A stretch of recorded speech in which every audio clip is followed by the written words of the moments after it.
दोस्तों, यह वीडियो एक बार अपने फायदे के लिए जरूर देखना। यह वीडियो देखने के बाद आपको समझ में आ जाएगा कि वास्तव में 1 जनवरी के दिन अगर आप यह उपाय कर लेती हो तो यकीनन आप पर मां लक्ष्मी की कृपा होगी और आप धनवान बन जाओगे। मां लक्ष्मी की मैं सौगंध खाता हूं। आप धनवान ना बने तो मुझे बताना दोस्तों, बस जो उपाय आपको बताए जाएं वह उपाय कर लेना। चलिए जानते हैं नए साल के दिन कौन से वृक्षों को छूने से हमारी गरीबी मिटती है। दोस्तों, आज के इस वीडियो में मैं आपको 3 ऐसे वर्षों के बारे में बताऊंगा। 3 में से कोई भी एक वृक्ष को आप छू लेते हैं तो तत्काल आपकी गरीबी मिट जाएगी। इसमें आपको एक भोग भी चढ़ करके आना है। मैं सारी जानकारी आपको इस वीडियो में बताऊंगा। वीडियो में कंटिन्यू बने रहना। देखिए, हमारे हिंदू धर्म में पेड़ पौधों को देवी देवता मन करके, पेड़ पौधों को देव स्वरूप मान करके हम इनकी पूजा करते हैं। पर साइंस भी कहते हैं कि पेड़ पौधे मनुष्य को फ्री में प्राण वायु प्रदान करते हैं। बिल्कुल ही पेड़ पौधे हमें फ्री में प्राण वायु प्रदान करते हैं।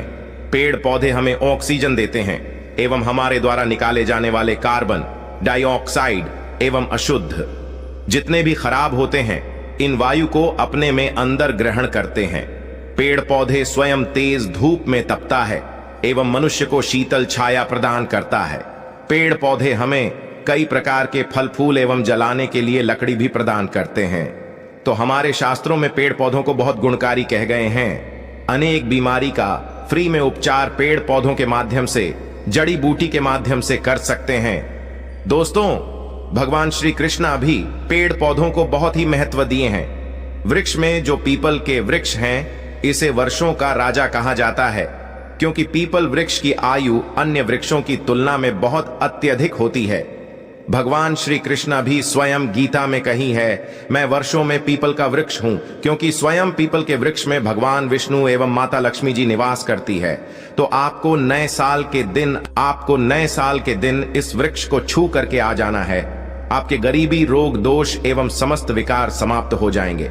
दोस्तों, हमारे धर्म में ऐसे अनेक वृक्ष हैं जो कल्याणकारी एवं मंगलकारी कह गए हैं। यह वृक्ष मनुष्य के सभी प्रकार के कासन को दूर करते हैं, परेशानी को दूर करते हैं और दूर करने में समर्थ बांध भी है। तो आज की वीडियो में मैं ऐसे 3 पवित्र वर्षों के बारे में बताऊंगा जिसे आपको नए साल के दिन शाम के समय में छू करके आ जाना होता है और साथ में आपको एक कपूर और आपको एक लांग रखना है। मैं यही जानकारी नवरात्रि के समय में बताया था, लेकिन नवरात्रि के समय में मैंने आपको टोटके नहीं बताई थी।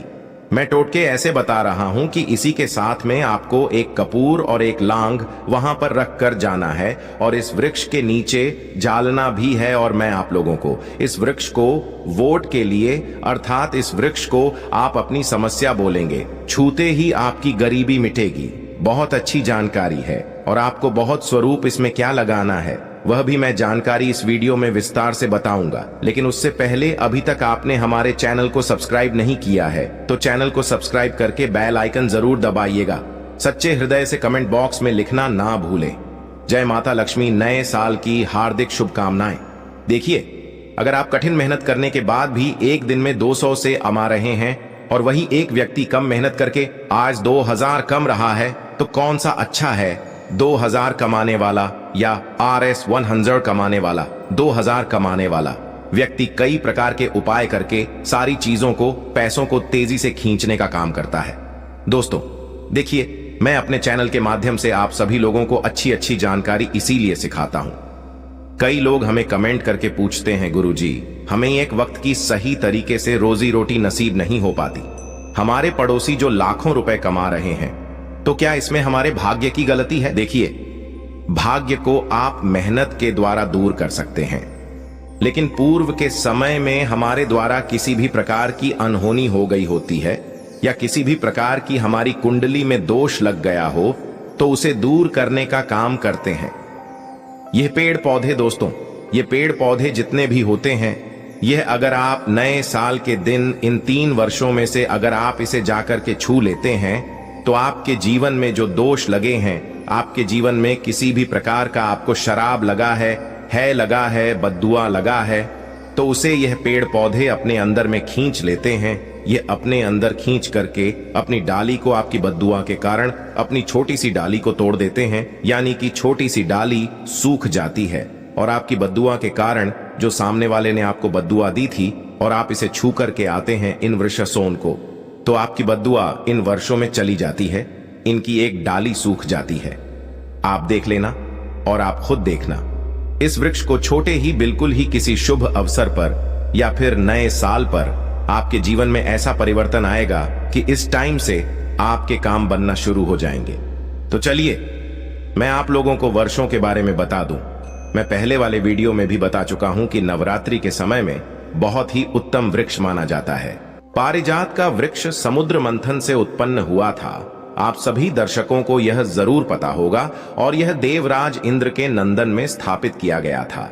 बिल्कुल ही जो नंदन बंद है माना जाता है, स्वर्ग में वहां पर स्थापित करके रखे गए थे। पारिजात वृक्ष भगवान श्री कृष्ण ने मानव जाति के जन कल्याण के लिए धरती लोक पर लाए थे। अगर किसी को हिंदू भाइयों को उनके बारे में जरूर पता होगा, सत्यभामा की कथा पढ़े हैं तो जानकारी मिल सकती है। आप सर्च करके गूगल में भी देख सकते हैं।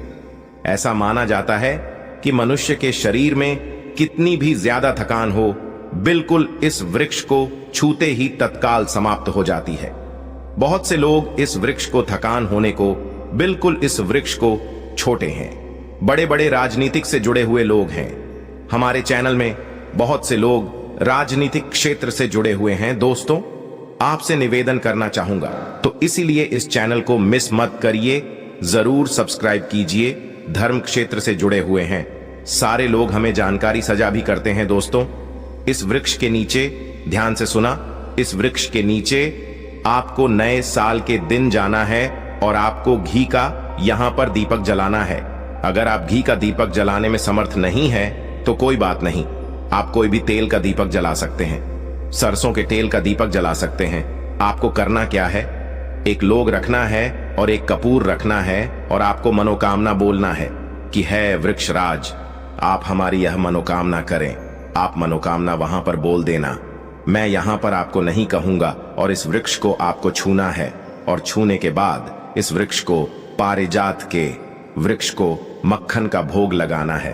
पारिजात के वृक्ष पर स्वयं भगवान विष्णु जी, माता लक्ष्मी जी निवास करते हैं। शास्त्रों के अनुसार भगवान कृष्ण के यह स्वरूप कह गए हैं क्योंकि भगवान कृष्ण ने मानव जाति के कल्याण के लिए पारिजात के वृक्ष को नंदन वन से लाए थे।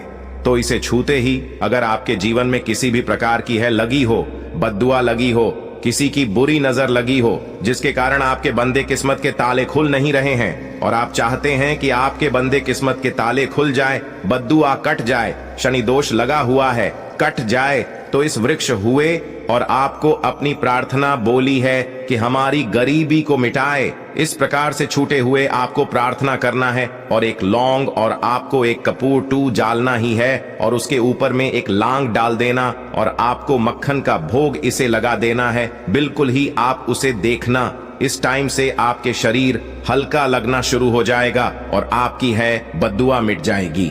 अब आप में से अधिकतर लोग बोलेंगे कि गुरुजी हमारे घर के आसपास कोई पारिजात का वृक्ष नहीं है, तो हम क्या करें? तो चलिए मैं दूसरा वृक्ष बताता हूं। तो दूसरे वृक्ष में है गुर्जर का वृक्ष, गूलर के वृक्ष को यहां पर मैं इतना उत्तम बताता हूं क्योंकि गूलर के वृक्ष को स्वयं भगवान नरसिंह देव का वरदान प्राप्त है। क्योंकि गूलर के वृक्ष को नरसिंह देव ने स्वयं वरदान दिया है कि आपका वृक्ष पर एवं आपकी जो माता लक्ष्मी है, हम आपके वृक्ष पर निवास करेंगे।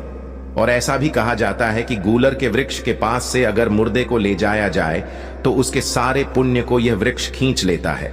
आप में से बहुत सारे लोगों को लोक कथा जरूर पता होगा। तो गूलर के वृक्ष को भगवान नरसिंह देव ने बहुत सारा वरदान दिया है कि आप लोगों के कष्ट भी हारेंगे। तो आपको करना क्या है? नए साल 1 जनवरी के दिन साइकिल के समय गूलर के वृक्ष के पास में जाना है। आप भी का दीपक जला सकते हैं, समर्थ नहीं है तो आप सरसों के तेल का दीपक भी जला सकते हैं, तेल का दीपक भी जला सकते हैं। तो इसे बहुत ही शुभ माना जाता है। आपको जलाना है और आपको एक कपूर और एक आपको जैसे रखें लौंग को जलाना है, जैसे अभी मैंने पहले भी बताया है उसी प्रकार से जलाना है और इसे छू करके प्रार्थना करना है। आपके वृक्ष पर स्वयं भगवान नरसिंह देव तथा माता लक्ष्मी जी विराजित हैं। हम प्रार्थना लग रहे हैं कि हमारी गरीबी एवं हमारी परेशानी एवं जो किसी की हमें है लगी है, बद्दुआ लगी है, किसी की बुरी नजर लगी है, हमारे घर में किसी को नजर दोष लगा है, सारे देशों को समाप्त कर दीजिए। आप अपने अंदर में समाहित कर लीजिए, खींच लीजिए। इस प्रकार से आपको प्रार्थना करना है और गूलर के वृक्ष को आपको बताशे का भोग लगाना है। बताशे आपको समर्पित कर देने हैं और उसी दिन आपको 5 गूलर के फल लाना है। 1 जनवरी नए साल के दिन ऐसा माना जाता है कि जो व्यक्ति लाल कलर की चुनरी में गूलर के पके हुए फल को लाते हैं बंद करके और इस पूजा करने के बाद और इस धन पेटी में रखते हैं, तो ऐसा माना जाता है आजीवन ऐसे व्यक्ति के जीवन में, ऐसे व्यक्ति के घर में धन दौलत की कमी कभी नहीं होती। गूलर के वृक्ष को साक्षात माता लक्ष्मी के स्वरूप कह गए हैं। गूलर के वृक्ष पर माता लक्ष्मी नरसिंह देव विराजमान रहते हैं। तो आपको यही काम करना है। आपको प्रार्थना बोलते हुए आपको इसे छूना है और जो मैं प्रक्रिया बता रहा हूं 5, इसके फल जरूर ले आना और लाकर के नए साल के दिन पूजा पाठ करने के बाद आपको इसे अपने धन स्थान में जरूर रखना है। आजीवन आपके जीवन में धन की कमी कभी नहीं होगी दोस्त। तो चलिए मैं आप लोगों को इसके बाद तीसरा पौधा बता देता हूं। तीसरे पौधे में है बेल के वृक्ष में। आप लोगों को कई बार कई कथा में बता चुका हूं कि यह जो बेल के वृक्ष है माता पार्वती के स्वरूप कहे गए हैं। तो यह वृक्ष माता पार्वती के पसीने से उत्पन्न हुए स्कंद पुराण में बहुत ही स्पष्ट तरीके से बताया गया है। इसके पेट में शिव और डाली में पार्वती, जड़ में ब्रह्मा एवं विष्णु जी स्वयं रहते हैं। ऐसा माना जाता है कि शिव मंदिर के समीप में जो बेल के वृक्ष हैं, इसके नीचे में अगर कोई भी व्यक्ति अगर नए साल के दिन संडे कल में इसे वैसे तो इसे डेली जलाना चाहिए, लेकिन अगर नए साल के दिन संडे कल में अगर भगवान शंकर जी का कोई विषय मंदिर है तो उसके किनारे में जो कोई बेल का वृक्ष हो वहां पर बिल्कुल आप एक घी का दीपक जला दीजिए तो आपको धन गुण एवं नष्ट हो जाते हैं। कैसा भी आपके जीवन में पाप हो दूर हो जाते हैं। तो आपको करना क्या है, माता लक्ष्मी को भी बेल के वृक्ष का अवतार लेना पड़ा था एक कथा के अनुसार। इसके बारे में मैं कथा भी बता दूंगा कि क्यों माता लक्ष्मी को बेल के रूप में बेल के वृक्ष में अवतरित होना पड़ा था। मैं इसके बारे में भी एक कथा भी आपको बता दूंगा। तो आपको नए साल के दिन बेल के वृक्ष के नीचे हो सके तो घी का दीपक जरूर चला जाएगा। बेल के वृक्ष को माता पार्वती तथा भगवान शंकर के स्वरूप ही कहेंगे। बेल की जो वृक्ष की जड़ होती है, इसके जो मूल भाग होते हैं, इसमें समस्त तीर्थ आकर के निवास करते हैं। इसीलिए सावन के महीने में कहा जाता है जो लोग अगर तीर्थ धाम नहीं जा सकते, तीर्थ के दर्शन नहीं कर पाए, तो ऐसे व्यक्ति बेल वृक्ष के नीचे में 1 महीने तक घी का दीपक जला लेते हैं तो संपूर्ण जितने भी तीर्थ होते हैं इसके घूमने का बराबर पुण्य की प्राप्ति होती है। मैं इसलिए सारी जानकारी, गुप्त रहस्य जानकारी बताता हूं जिससे आप सभी दर्शकों को, कल्याणवासी दर्शकों का बिल्कुल आध्यात्मिक उन्नति हो। सभी को धन की जरूरत नहीं होती, किसी को पुण्य की प्राप्ति की जरूरत होती है, कोई आध्यात्मिक उन्नति करना चाहते हैं। इसीलिए इस प्रकार के छोटे छोटे गुण भरे रहस्य जानकारी वीडियो बता देता हूं दोस्तों। आप करना क्या है, 1 जनवरी नए साल के दिन इस वृक्ष को चुना है। माता पार्वती से प्रार्थना लगाना है कि है माता पार्वती, आप ही शक्ति स्वरूप है, लक्ष्मी है, आप ही संसार को चलने वाली देवी है। इस प्रकार से प्रार्थना करते हुए इस वृक्ष को छूना है और बोलना है, मेरी गरीबी मिटाई माता, मेरी निर्धनता को मिटाए, मेरे जीवन में चल रही परेशानियां, सारी परेशानियों को दूर करें। इस प्रकार प्रार्थना करते हुए आपको एक कपूर और एक लौंग को भी जला देना है और एक काम जरूर करना है। जलाने के बाद इस वृक्ष को आपको बोलना है कि मैं भोग स्वरूप आपको धतूरे के पत्ते एवं धतूरे के फल समर्पित करूं, आप स्वीकार करें। आपको धतूरे के फल एवं पुष्प को, पुष्प है तो पुष्प भी रख सकते हैं, फिर पेट रख दीजिए और अब वृक्ष आपको छूना है। प्रार्थना करते हुए कि हमारी गरीबी मिटाई, हमारी निर्धनता मिटाए, बिल्कुल ही आपके जीवन में कभी गरीबी नहीं आएगी। और एक प्रार्थना जरूर करना है, किसी की है लग गई हो, बद्दुआ लग गई हो, किसी का दोष लगा हो जिसके कारण हमारी आध्यात्मिक उन्नति नहीं हो पा रही हो, तो आप जो हैं उसे तुरंत दूर करें। शनि राहु केतु का अगर दुष्ट प्रभाव लग रहा हो नवग्रह में से कोई नवग्रह हमें पीड़ित कर रहा हो या फिर किसी भी हमारे पूर्वजों द्वारा किसी भी प्रकार का हमें पितृदोष लगा हो, क्योंकि पितृदोष लगने के कारण व्यक्ति की आत्मिक उन्नति भी नहीं हो पाती, तो आप बोलने की समस्त प्रकार के दोस्तों को आप दूर करें, अपने अंदर में खींच लीजिए और आप हमें दोस्त मुक्त कर दीजिए। तो इस प्रकार से आपको यह प्रार्थना करना है और एक काम आपको जरूर करना चाहिए। आपको नए साल के दिन धर्मशास्त्रों में कह गए हैं, बहुत सारे लोग भी बताते हैं, हमारे गुरुजी भी कहा करते थे, नए साल के दिन अगर बेल की वृक्ष की जड़ में मिश्रित मिश्री आती है, खड़ी खड़ी, आप सभी दर्शकों को जरूर पता होगा, शक्कर टाइप की होती है, तो आपको मिश्री डाला हुआ दूध अगर आप इनकी जड़ में डालते हैं तो ऐसा कहा गया है कि ऐसा व्यक्ति कभी निर्धन नहीं होते। ऐसे व्यक्ति के जीवन से किसी भी प्रकार से अगर लक्ष्मी रूष्ट हो चुकी हो, रूष्ट दूर हो जाते हैं। ऐसे व्यक्ति पर मां लक्ष्मी भी प्रसन्न होती है। ऐसे व्यक्ति के जीवन में धान का अभाव नहीं होता। ऐसे व्यक्ति फिर निरोग रहते हैं, प्राप्त होते हैं। आप चाहते हैं तो यही क्रिया नियम के वृक्ष पर भी कर सकते हैं। नियम के वृक्ष पर माता लक्ष्मी निवास करती है, समस्त देवी शक्ति निवास करते हैं। नियम के वृक्ष में अगर आप जो है नए साल के दिन ध्यान से सुना, नए साल की शाम के समय आपको एक गिलास या फिर एक लोटे सामर्थ्य के अनुसार तांबे के लोटे में आपको दूध डाल करके उनके अंदर इन्हें जो है अभिषेक करना चाहिए, इनको जड़ में डालना चाहिए। लेकिन आपको मीठा दूध ही डालना है, इनकी जड़ में डालना है और गरीबी मिटाने की प्रार्थना करना है कि हमारे कर्ज का भार दूर हो, या फिर जीवन में जो किसी भी प्रकार की जो परेशानी है वह परेशानी भी बोल देना। वह परेशानी तत्काल यह वृक्ष समाप्त करते हैं और आपको इस छू करके आ जाना है। दोस्तों, जनहित एवं कल्याण के लिए इस वीडियो को आगे जरूर शेयर करना। हो सकता है आपका एक शेयर किसी की जिंदगी को बर्बाद होने से बचा सके। और कमेंट बॉक्स में सच्चे हृदय से लिखना ना भूलें। जय माता लक्ष्मी, माता रानी आपकी सभी इच्छा अवश्य पूर्ण करें। दोस्तों, इस वीडियो में मैं आपको इस गोजीभा लाभ की विशेष लाभ बताऊंगा और इसकी चमत्कारिक और धनवान बनने का महा उपाय भी बताऊंगा। इसीलिए इस वीडियो को पूरा देखें। इस धरती पर लाखों की संख्या में वनस्पति मौजूद है जो कि हमारे आसपास ही होते हैं और इनका अस्तित्व आज से ही नहीं बल्कि हजारों साल पहले से है। और दोस्तों, ये सभी वनस्पतियां हजारों साल पहले जितने कारगर और शक्तिशाली थे, आज भी उतनी ही कारगर और शक्तिशाली है।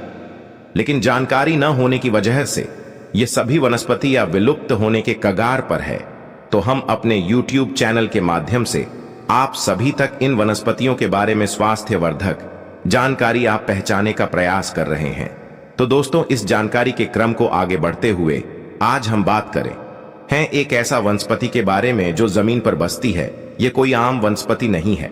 इस जड़ी बूटी का नाम है कोशिका। संस्कृत के आयुर्वेद के गी में इसे गोजीभा, गोजी और खरपड़ी के नाम से भी इसका जिक्र मिलता है। साथ इसका कोई अन्य नाम भी है, जिससे कि हिंदी में इसे गोपी कहते हैं, तो मराठी में इसे जंगली को भी कहते हैं। साथ ही गुजरात में इसे गढ़वी कहते हैं, तो राजस्थान में इसे कपची कहते हैं। तो अगर आपने इसे पहचान लिया और आप इसका कोई अन्य नाम जानते हैं तो कमेंट में जरूर बताएं। दोस्तों, वनस्पति आपके घर के आसपास तालाबों के नारे या फिर अगर आपकी शान है तो दोस्तों आपको आपके खेतों के आसपास भी कहीं ना कहीं जरूर मिल जाता होगा। कई बार यह वनस्पति घर के आंगन में भी उद्योग का आकार गाय के जीत के समान होता है, इसलिए इसे वजीफा कहते हैं। यह वनस्पति वर्षा आरतु के समय हर जगह संपूर्ण भारतवर्ष में पाया जाता है। इसके पत्तियों के बीच में एक डंडी निकलती है और उसके ऊपर पीले रंग के फूल लगे होते हैं, जो कि अभी इस वनस्पति के ऊपर लगे हुए नहीं है। इसकी सहायक को तोड़ने पर इसमें पीले रंग का दूध निकलता है। इस जड़ी बूटी की प्रकृति ठंडी होती है और यह स्वाद में कड़वा, कसला और तीखा होता है। नेपाल में इसकी सब्जी बनाकर खाई जाती है। इसकी सब्जी लगातार कुछ दिनों तक खाने से हमारे रक्त को साफ करता है।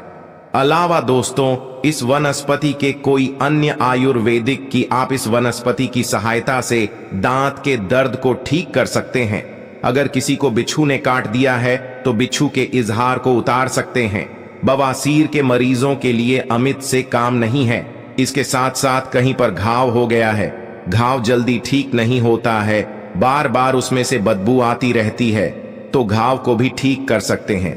तो इस वीडियो में मैं आपको इसके बारे में सभी के सभी जानकारियां देने वाला हूं। अच्छा लग रहा है वीडियो तो वीडियो को लाइक जरूर कर दीजिएगा। तो अगर आपको बार बार दांत में दर्द होता है तो दोस्तों यह दांत दर्द की दीपेश जड़ी बूटी है। इसके लिए सब वनस्पति को जड़ सहित उखाड़ लें और साफ पानी से धो लें। फिर इसके जड़ को दर्द वाले दांत में, जहां पर आपके दांतों में दर्द हो रहा है, वहां पर डालें। ऐसा करने से कुछ मिनट के अंदर ही दांत दर्द में तुरंत आराम मिलता है। साथ ही अगर आपको बिच्छू ने काट लिया है, डंक मार दिया है, तो दोस्तों इसके पत्तियों और इसके जड़ को साथ में मिलाकर पीस लें। जहां पर बिच्छू ने काटा हुआ है वहां पर इस पेस्ट को लगाने से धीरे धीरे करके बिच्छू का जहर उतर जाता है। इसके साथ साथ अगर किसी को घाव हो गया है, बहुत बदबू करता है, ठीक नहीं होता है, तो दोस्तों इसके पत्तियों को पीसकर घाव पर छपने से घाव पैक करके जल्दी ठीक हो जाता है, को ठीक कर देती है। चाहे खूनी बवासीर हो या बड़ी बवासीर हो, इसके पत्तों की चटनी बनाकर घी में भूनकर कुछ दिनों तक लगातार खाने से बाद ही वह खूनी बवासीर में लाभ होता है। लेकिन इसका प्रयोग किसी वेदशाला द्वारा ही करवाना चाहिए या फिर किसी वेद से जरूर सलाह लेनी चाहिए। दोस्तों अब हम बताने वाले हैं वह कौन सा उपाय कर सकते हैं जिससे आपकी गरीबी, यह छोटा सा पेड़ या फिर घास, आप जो कुछ भी आप कह सकते हैं, यह आपकी गरीबी मिटा देगा। तो इसके लिए आपको यह एक उपाय करना है। तो दोस्तों उपाय ऐसे है कि सबसे पहले इस पेड़ को लाकर उखाड़ लेना है। आपको पुकारने के बाद इसे घर ले जाना है और अपनी मंदिर में रखकर इसके सामने आपको धन की भीख मांगना है। दोस्तों ऐसा करने की बात इस पेड़ को आपके पास जहां कहीं भी नदी या फिर कोई तालाब हो उसके पास जाइए और यहां पर आपको फिर जाकर इससे धान की मांगना है। दोस्तों यह एक ऐसा पौधा है जो आपको धन की डायरेक्ट मान, लक्ष्मी से इससे धन प्राप्ति का आपको अचूक वरदान मिल जाएगा। तो दोस्तों इसके बाद आपको इस वृक्ष को किसी नदी या फिर किसी तालाब में आपको विसर्जित कर देना है और इससे पहले आपको इसके सामने विशेष रूप से हाथ जोड़कर इसे परिणाम करना है और इसके किसी बहती हुई नदी में विसर्जित कर दी। दोस्तों अगर ऐसा आप कर लेते हो तो आप 10 से 15 दिन में ही देख लेना, इसका परिणाम आपको दिखाने लगेगा और आपके घर में धन संपत्ति आने लगेगी। और दोस्तों ऐसी ही जानकारी आपको हमारे चैनल पर मिलती है। दोस्तों वनस्पति शास्त्र की बहुत अच्छी जानकारियां हमारे YouTube पर आपको मिलती रहती हैं, इसलिए इस चैनल को सब्सक्राइब जरूर कर लें और इस वीडियो को अपने मित्रों के साथ जरूर शेयर करें।